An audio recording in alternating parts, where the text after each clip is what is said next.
What's going on? Michael Vorpal here. The bottom line up front is this. The recruiting effort and building a lethal American patriotic fighting force needs your help. Because other than the United States Marine Corps, all other branches are struggling to meet the national security needs of having a sizable force in order to carry out and protect you, the Constitution, and the heart that is America. And this is known amongst the senior officials within the Department of Defense because on February 15, 2025 at Munich Security Forum, Air Force General C.Q. Brown Jr., chairman of the Joint Chiefs of Staff, reaffirmed the United States military's dedication to maintaining an all-volunteer force, a model in place since 1973. And despite the recruitment challenges, there are no plans to reinstate the conscription, which for those who don't know, that's the draft. But General Brown highlighted several factors impacting enlistment, including lingering effects of the COVID-19 pandemic, which restricted recruiters' access to schools and increased competition from the private sector. Additionally, the veteran population is crazy here, has declined significantly, dropping from 18% in 1980 to just 7% today, which reduces the number of individuals who can share personal military experiences with younger generations. To address these challenges, General Brown emphasized the importance of military personnel actively engaging in their local communities. Because by building this trust and fostering awareness and relationships, service members can help bridge the growing civilian-military divide. He stressed that trust is the foundation of the military profession, both within its ranks and with the broader public. That's you.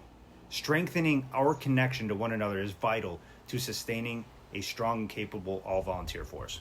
Now, I want to hear from you. How can the military, how can we build that trust, build that commitment, build that relationship again? Because I'm telling you right now, if over a decade and a half of military service, almost 17 years at the time that I make this video, this has been a problem that has been going on my entire career. I've served two iterations of recruiting duty, totaling 5 years.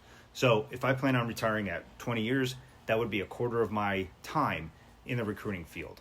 And over those time periods, I have seen a decline in the respect, the admiration, and the want just to be of a service occupation, not just the military, but firefighting, police officers, first responders, something of service. There has been a decline.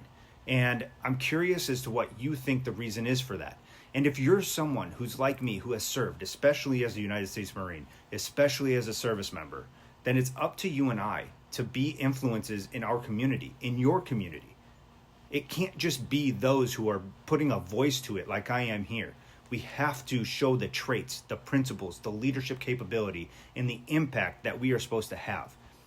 Oftentimes forgotten mission or purpose of the United States Marine Corps is to provide a better quality citizen back into society to continue to make it better. That's why it's once a Marine, always a Marine for us. So if you are a Marine veteran, I'm calling on you, my brother and sister, to get up and go do something within your community.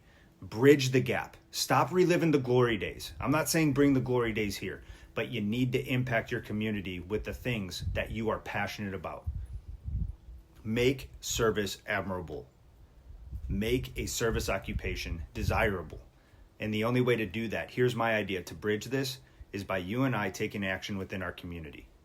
Whether that's our units because we're still serving, or whether that's when we're back home on leave, we show the caliber of individual that we are. And that's how we grow again to the heart, the nucleus of American society, the Constitution, and the heartbeat that is America. But what are your ideas? Let's hear them in the comments below.